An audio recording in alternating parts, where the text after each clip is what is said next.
विपक्षी दलों की सीट शेयरिंग फॉर्मूले पर संशय। लालू नीतीश अब कैसे अडानी पर करेंगे अटैक, किससे मिलेगा तेलंगाना का फायदा। आज इन तीन मुद्दों पर हम आपसे बात करेंगे। इसमें जानेंगे कि इन खबरों के पीछे की खबर क्या है, जानेंगे इन खबरों के हर पहलू को। लेकिन सबसे पहले बात विपक्षी दलों की उस बैठक की जिसके जरिए सीट शेयरिंग के मुद्दों को सुलझाने की कवायद है।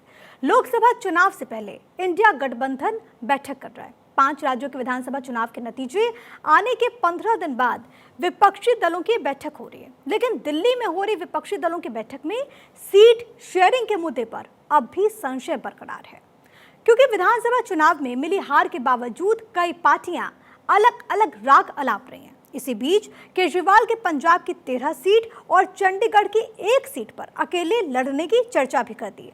आखिरी बैठक 31 अगस्त को और 1 सितंबर को मुंबई में हुई थी। उसके बाद 13 सितंबर को विपक्षी गठबंधन इंडिया की 13 सदस्यों की समन्वय समिति की मीटिंग हुई थी।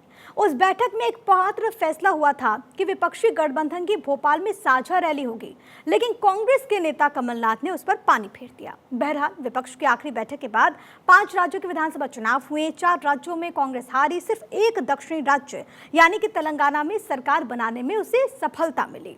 इस अवधि में एक के बाद एक कई घटनाएं हुई। कांग्रेस और समाजवादी पार्टी का विवाद, फिर सुलह, विपक्षी गठबंधन के प्राइम मूवर नीतीश कुमार के मानसिक स्वास्थ्य को लेकर गंभीर सवाल उठना, जम्मू कश्मीर को विशेष दर्जा देने वाले संविधान के अनुच्छेद 370 को खत्म करने के सरकार के फैसले पर सुप्रीम कोर्ट का मुहर लगना, संसद की सुरक्षा में चूक, एक सप्ताह में 92 सांसद निलंबित और अब इसकी संख्या बढ़कर तो 141 हो गई है। सरकार और विपक्ष में टकराव का नया दौर शुरू हुआ।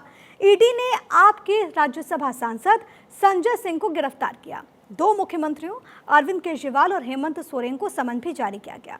इन तमाम घटनाओं के बाद 19 दिसंबर को जब विपक्षी पार्टियों के नेता बैठक करेंगे तो सबसे अहम सवाल उनके समक्ष यही होगा कि आगे की राह आखिरकार होगी क्या।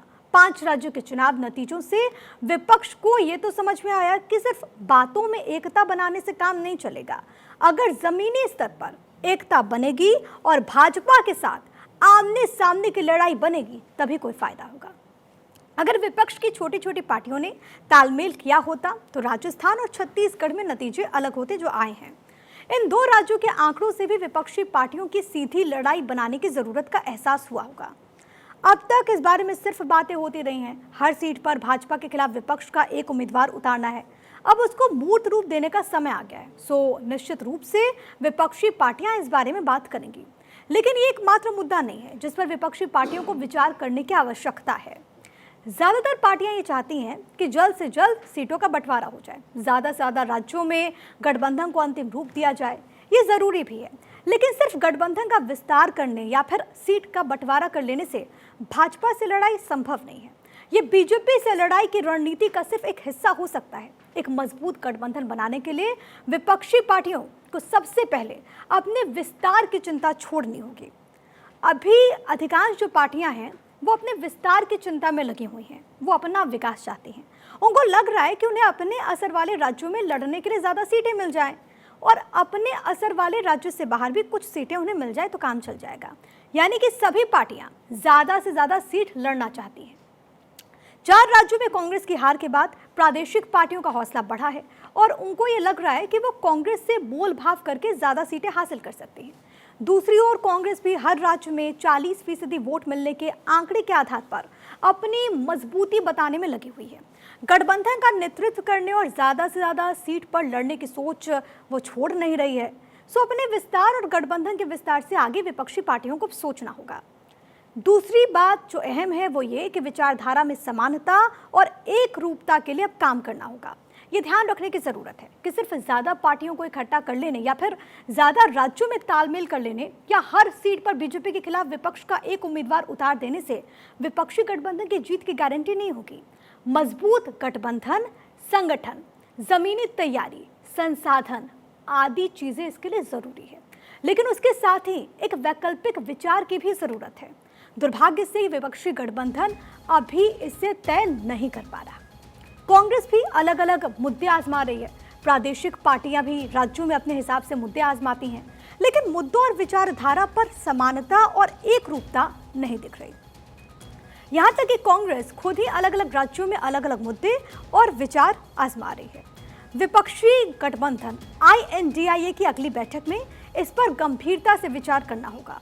ये समझना होगा कि भाजपा से लड़ने के लिए भाजपा जैसे ही विचार की जरूरत नहीं है, इसके लिए प्रति विचार की जरूरत है। लेकिन ये भी ध्यान रखना होगा कि ये प्रति विचार DMK के सनातन विरोध की तरह नहीं हो। इसके बीच संतुलन बनाने की जरूरत होगी।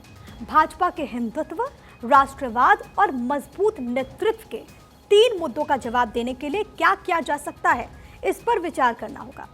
विपक्षी पार्टियों को भाजपा की ओर से बनाए नैरेटिव के जाल में भी नहीं फंसना है।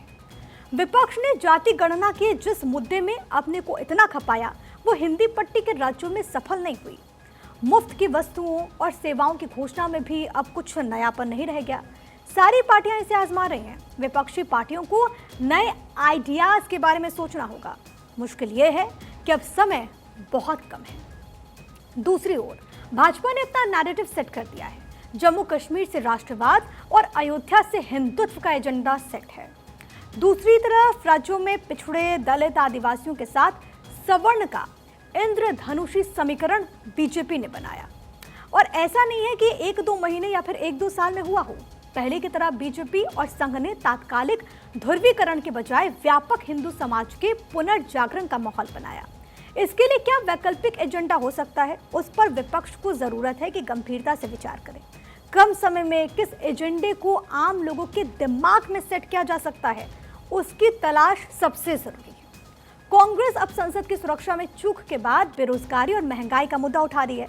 लेकिन विपक्ष अगर लोगों को ये नहीं समझा पाता कि उनके अपने हित के लिए गठबंधन की जीत जरूरी है, तब तक गठबंधन का आकार बढ़ाने का कोई फायदा नहीं होगा।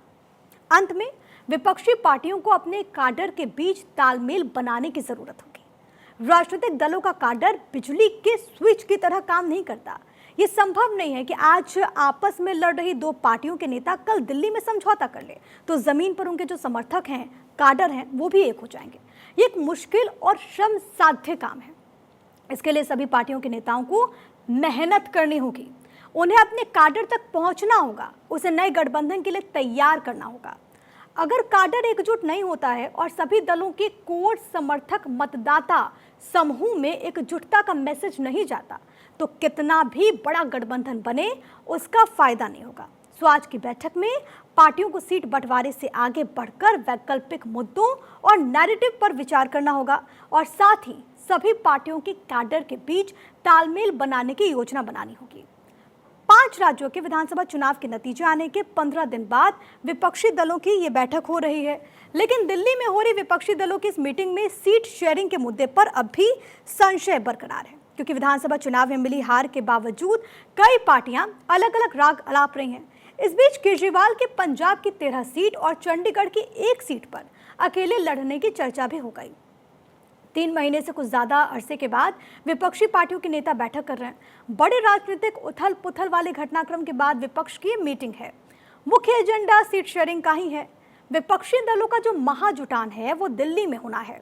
INDIA गठबंधन के नेताओं का महाजुटान इससे पहले भी हुआ है। जो एजेंडा है वो आपको समझा देते हैं। लोकसभा चुनाव से पहले सीट शेयरिंग फॉर्मूला तय करना, लेकिन आखिरकार कितनी सफलता मिलेगी वो देखना होगा।